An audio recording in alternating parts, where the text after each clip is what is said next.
Game na ho mga kababayan. Umpisahan na natin to kay Roque. Alam niyo naman no mga boss Chipamo sir na binisita po si dating Pangulong Duterte. Ano po, ngayon ang sabi ni Roque, putragis na yan. Ipapapatay daw kay si dating Pangulong Duterte. Ganun ho yung pagkakaintindi ko mga kababayan. O ayan na, nagpapaulan na sila ng mga super sticker nila. Ang sumunod naman po, si Levy, si Ma'am or Sir Levy. Salamat po sa inyong super sticker. Ano po ba yan? Ma'am or sir po? Wala kasing picture kaya hindi ko alam. Pero maraming salamat po. Appreciated. At nandiyan na yung pinsan ko na si Sunshine. O game, mga bossing, umpisahan natin ito. Roque, banat! Dahil nga po dito sa suspitsosong pagbisita ng consular official. Consular official ho mga kababayan. Konsul ho ng Pilipinas. Yung bumisita kay dating Pangulong Duterte. Ano ang pakay niya, Roque? Sabihin mo na, Roque. Ano ang pakay? Dito sa Kitatay Digong sa kanyang kulungan, ngayon, lumalabas ang possibility na baka yan nga ang plano ng mga bangag sa Pilipinas. Naku po. Ano yung plano? Na tuluyin ng igurgur ang Tatay Digong sa... Ano? Konsul ng Pilipinas sa loob ng ICC. Papatayin si dating Pangulong Duterte. Sira na ba tuktok mong akla ka, si Roque ka? Kung ano-ano pinagsasasabi mo sa loob ng ICC, mangyayari yun?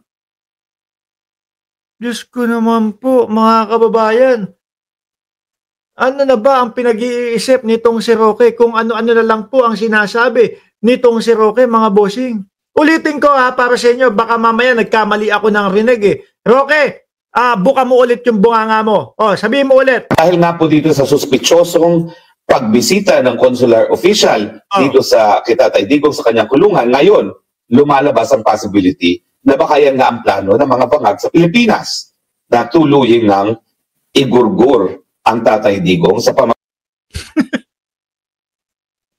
Pero mo nasa loob ng kulungan, yung ICC sobrang protektado.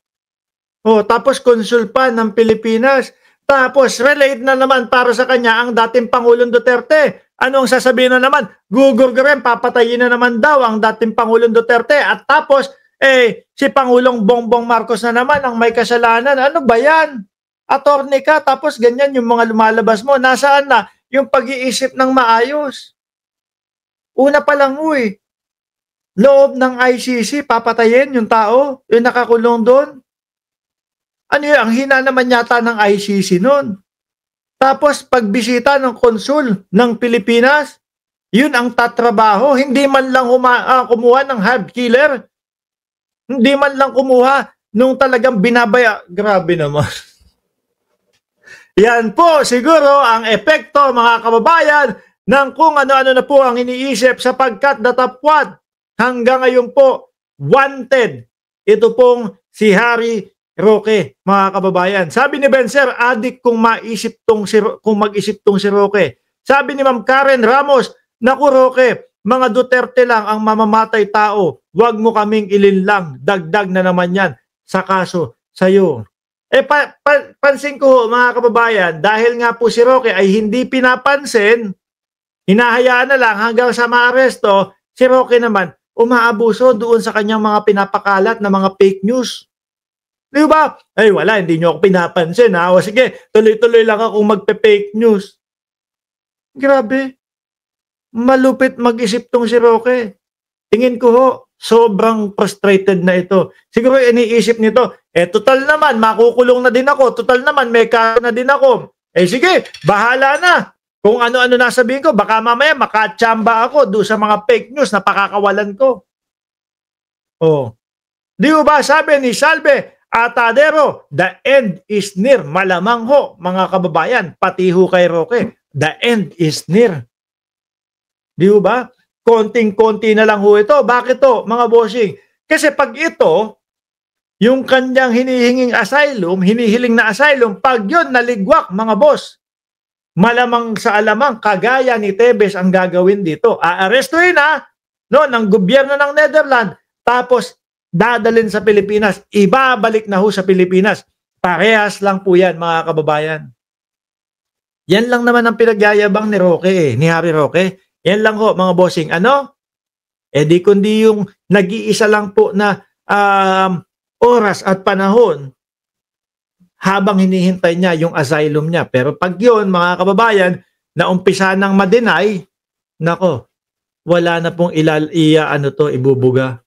Malamang sa alamang ho, mga kababayan, iyak tawa to. No? Siguro kung ang gagawin mo, Roque, bawasan mo na lang yung kasalanan mo. No? Kasi nakahalata po natin talagang wala, iniiwasan, tapos yung mga hindi niya maipaliwanag, gawin mo, sumuko ka. Baka maisip pa, si Roque, ganito, isisiwalat daw kung sino yung mga nandoon, kasama doon sa mga sa mga pogo-pogo nila. Gawin kaya nating witness din ito. Di ba? Baka makachamba ka doon, Roque, kung uuwi ka. Suko na po ako! White flag! Ayoko na po! Walang patutunguhan itong pinaglalaban ko. Uwi na ako ng Pilipinas. Pag uwi mo, sabay ilaglag mo yung mga ulo doon sa Pogo. Di ba? Baka mamaya, sige, nakikipagtulungan si Harry Roque. Imbis na 30 days, imbis na 30 years na ikulong, gawin na lang 29. Mababawasan pa. Di ba? Mababawasan pa yung pagkakakulong mo dahil sa pakikipagtulungan mo. Imbis na 30 taon, 29 taon na lang. Di ba, mga kababayan? Tuloy. Magitan kunwari ng consular visit at pagbibigay sa kanya ng kunwari mga vitamins. Naku po! Tingin ko hindi naman, lintik ka, hindi naman nahayaan ng ng ICC na basta-basta. Sa mga kulungan nga lang ho dyan sa Pilipinas mahigpit na po iniisa-isa na lahat Tapos ICC pa kaya papapasukin, palulusutin yung mga kunya-kunyaring gamot pero pangpatay, panglason kay dating Pangulong Duterte.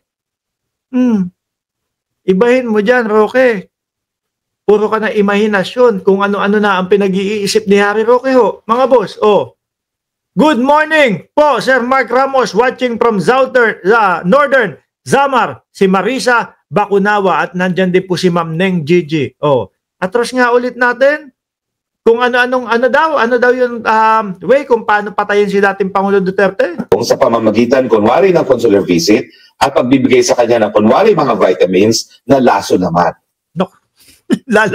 Lalasunin si dating Pangulong Duterte, mga kababayan. Ang hirap naman pong isipin. Unang-una, ang tatanong mo dyan, paano mailulusot iyon sa ICC? Lahat po i-inspectionin yan. Panigurado ho ako, mga kababayan, meron pong mga doon, advanced na teknolohiya para ma-check kung ano po yung laman ng mga kunyaring gamot na sinasabi ni Roque. Di ba? Netherlands yan. Meron pong mga makina, may mga machine, may mga aso na sumisinghot ng ganon o maaalam na kung may lason o kung may anuman na ipinagbabawal na substansya na ipapasok sa ICC. Ginagawa mong mangmang ang Pilipino, Roque. Sabi ko sa iyo, kung uuwi ka, susuko ka, gagano mo yung wet packs mo, nako, mas ma-enjoy mo pa sa Pilipinas, makulong. O kung hindi naman outright na saksakan lang yan na kung para matigok na si Tatay Digong. Grabe, no? Dati, abogado, taas-taas ng tingin ng mamamayang Pilipino. Tapos ngayon, inventor na.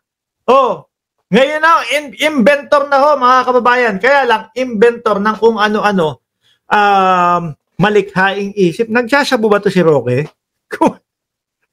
Yung mga pinag-iisip po, parang pang-addict na nga talaga. Di ba? Alisin ko na ho yan, mga kababayan.